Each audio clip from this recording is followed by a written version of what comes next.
Assalamualaikum warahmatullahi wabarakatuh. Apa kabar kalian semuanya? Mudah-mudahan selalu dalam keadaan sehat ya. Baik anak-anakku sekalian, hari ini kita akan melanjutkan materi pembelajaran tentang ekosistem. Jika minggu lalu kalian sudah belajar tentang ekosistem bagian ke-1, yaitu kalian sudah belajar apa itu arti ekosistem, komponen-komponennya apa saja, maka pada bagian ekosistem yang kedua ini kita akan mempelajari tentang piramida makanan, lalu ada aliran energinya, ada daur biogeokimia ya. Kita akan pelajari satu persatu. Kita lihat materi yang pertama adalah aliran energinya. Aliran energi merupakan rangkaian urutan pemindahan bentuk energi satu ke bentuk energi yang lain, dimulai dari sinar matahari, lalu ke produsen, ke konsumen primer, dan berakhir di ke konsumen tingkat tinggi. Jadi kalau kita lihat aliran energi itu kita mulainya dari sinar matahari itu langsung ke produsen ya. Misalkan kalau ke produsen di sini kita umpamakan pada tumbuhan.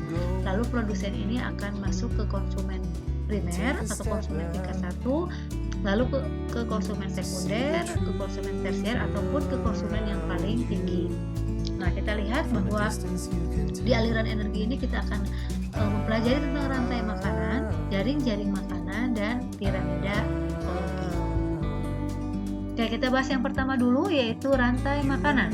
Rantai makanan adalah peristiwa makan dan dimakan dengan urutan dan arah tertentu ya. Jadi kita lihat di sini ada peristiwa makan dan dimakan. Lihat tanda panahnya ya, dengan urutan dan arah tertentu. Nah, pada peristiwa tersebut terjadi perpindahan energi dari produsen ke konsumen ya, dan selanjutnya berakhir pada pengurai ya. Nanti ada pengurai di sini atau perombak. Nah, konsumen tingkat pertama juga disebut dengan konsumen primer. Jadi kalau di sini tikus ini termasuk adalah konsumen primer.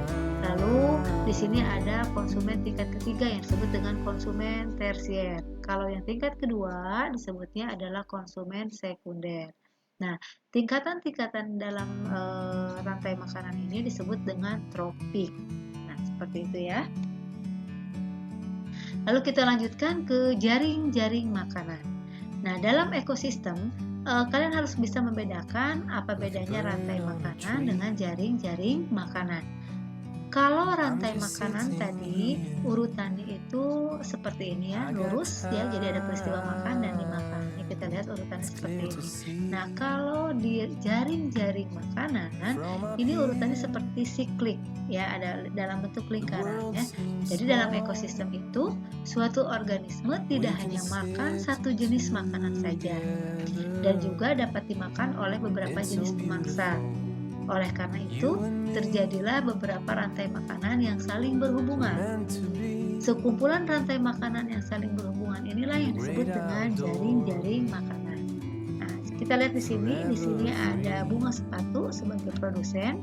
Nah, bunga sepatu akan dimakan oleh ulat sebagai konsumen tingkat 1. Lalu ulat di sini akan dimakan oleh burung pipit. Burung pipit itu akan dimakan oleh elang ya. Nah, sampai sini ya. Lalu kita ke sini yang produsennya, kalau sawi, kita lihat sawi itu bisa dimakan oleh belalang, bisa dimakan juga oleh ulat, lalu nanti bisa dimakan juga oleh tikus, nanti tikus dimakan juga oleh elang ya.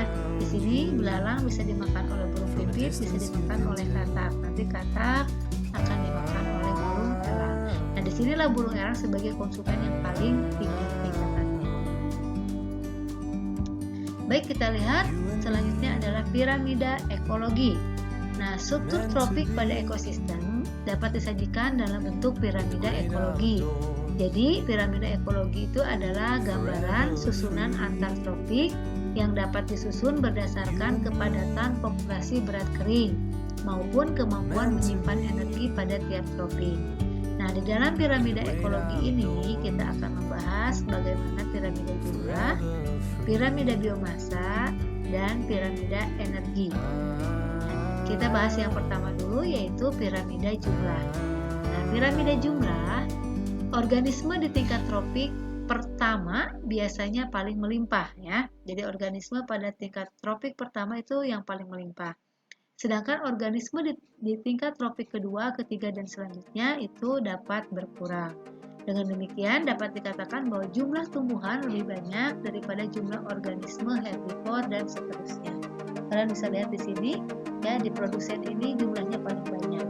Lalu berkurang lagi di konsumen 31, di konsumen 32 tambah berkurang, dan di konsumen 33 tambah sedikit piramida jumlahnya.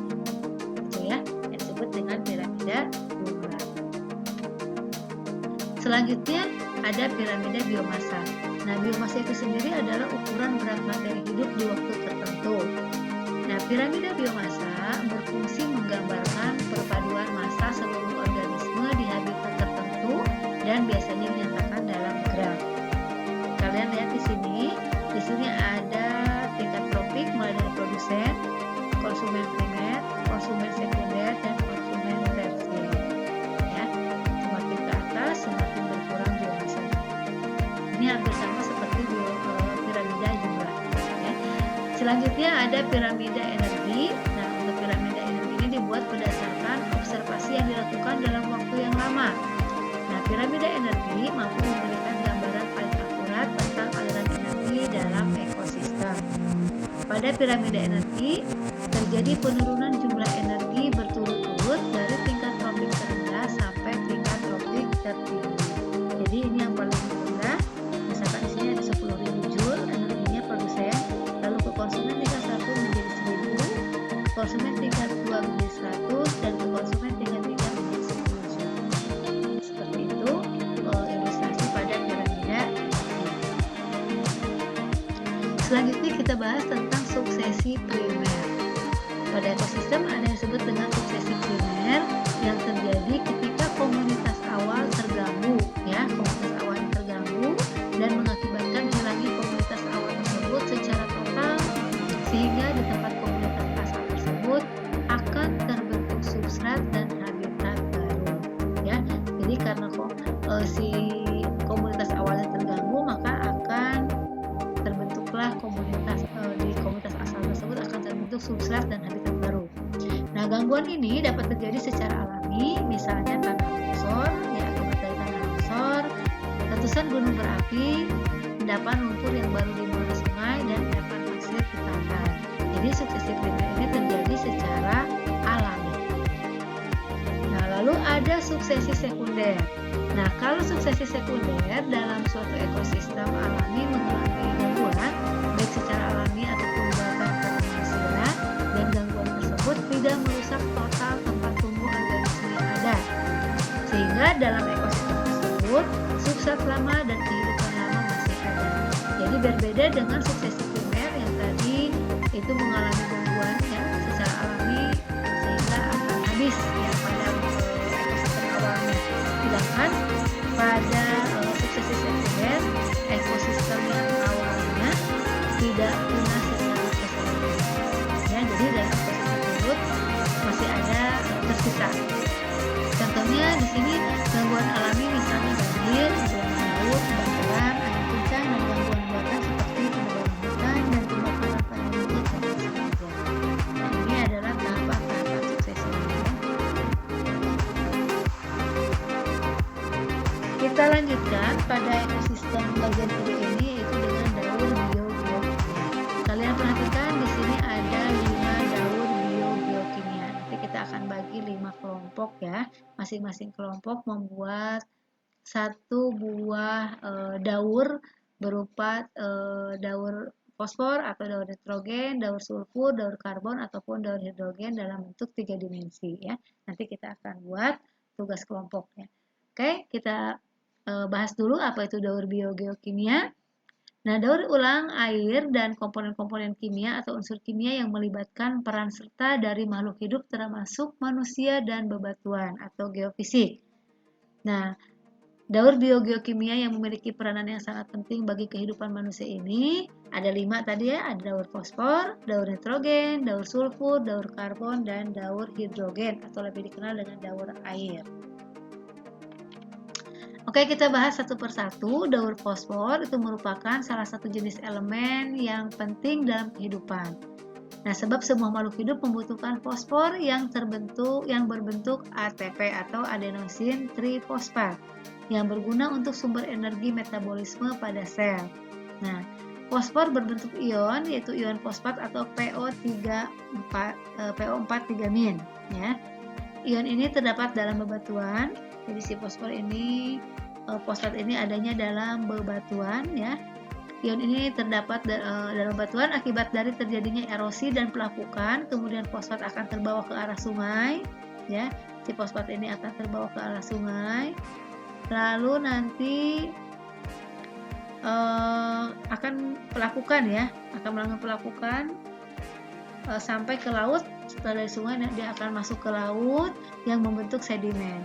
Nah, sedimen yang mengandung fosfat bisa naik ke atas permukaan yang disebabkan terjadinya geseran gerak dasar bumi. Nah, tumbuhan mengambil fosfat yang masih berbentuk larutan yang berada di dalam tanah. Ini adalah peristiwa dari daur fosfor. Selanjutnya adalah daur nitrogen.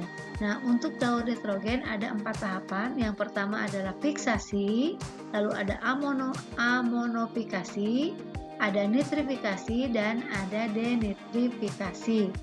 Nah, tahapan pada daur nitrogen yang pertama kita bahas dulu yaitu fiksasi nitrogen. Nah, nitrogen bebas di atmosfer akan difiksasi oleh bakteri Rhizobium, di mana bakteri Rhizobium ini bersimbiosis dengan bakteri Azotobacter dan Clostridium. Itu pada fiksasi nitrogen. Jadi melibatkan bakteri Azotobacter dan Clostridium. Lalu yang kedua ada peristiwa amonifikasi. Amonifikasi itu tumbuhan menggunakan sebagai protein, ya. Jadi dalam amonifikasi ini si tumbuhan ini menggunakannya sebagai protein. Kemudian jika tumbuhan atau hewan mati maka akan diurai menjadi gas amoniak. Selanjutnya tahapannya adalah nitrifikasi. Nah, setelah terbentuk gas amoniak, maka gas amoniak ini akan diubah menjadi nitrit oleh bakteri Nitrosomonas. Kemudian nitrit diubah menjadi nitrat oleh bakteri Nitrosococcus. Jadi pada nitrifikasi bakterinya ada Nitrosomonas yang mengubah nitrit, ya, tadi gas amoniak yang diubah menjadi nitrit oleh Nitrosomonas, lalu nanti nitrit diubah menjadi nitrat oleh bakteri Nitrosococcus. Pada tahapan terakhir yaitu denitrifikasi, yang artinya di sini nitrat dilepaskan ke atmosfer menjadi gas nitrogen. Ya. Lalu yang berikutnya ada daur sulfur, ya, atau belerang. Nah, sulfur ini terjadi akibat dari proses terjadinya pembakaran bahan bakar fosil batu bara atau terjadi akibat adanya aktivitas gunung berapi. Lalu asapnya itu akan naik ke atmosfer atau udara sulfur oksida itu akan berada di awan yang menjadi hidrolidid air membentuk H2SO4. Awan akan mengalami kondensasi yang akan akhirnya menurunkan hujan yang dikenal dengan hujan asam. Jadi pada daur sulfur ini akan terjadi hujan asam, ya. Nah, air hujan itu akan masuk ke dalam tanah yang akan diubah menjadi sulfat yang sangat penting untuk tumbuhan. Nah, sulfat hanya terdapat dalam bentuk anorganik atau SO4-2-. Sulfat ini mampu berpindah dari bumi atau alam ke tubuh tanaman atau tumbuhan melalui penyerapan sulfat oleh akar. Jadi nanti si sulfat ini akan diserap oleh akar tumbuhan, ya. Lalu setelah itu sulfur akan direduksi oleh bakteri menjadi sulfida dan terbentuklah sulfur dioksida atau hidrogen disulfida, ya. Selanjutnya ada daur karbon, ya. Ini adalah daur karbon. Itu adalah proses pemanfaatan CO2 di udara untuk keperluan fotosintesis. Ya, jadi pada pemanfaatan CO2 di udara untuk keperluan fotosintesis tumbuhan dan pembentukan CO2 kembali sebagai hasil dari proses respirasi pada makhluk hidup. Ya, kita lihat di sini siklus karbon ini diawali dengan pembentukan karbon di udara. Ya, CO2 dapat terbentuk karena dua hal. Yang pertama adalah aktivitas organisme dan yang kedua adalah aktivitas alam. Aktivitas organisme itu contohnya adalah respirasi, dekomposisi makhluk hidup yang mati, pembakaran batu bara. Sedangkan aktivitas alam seperti adanya erupsi vulkanik.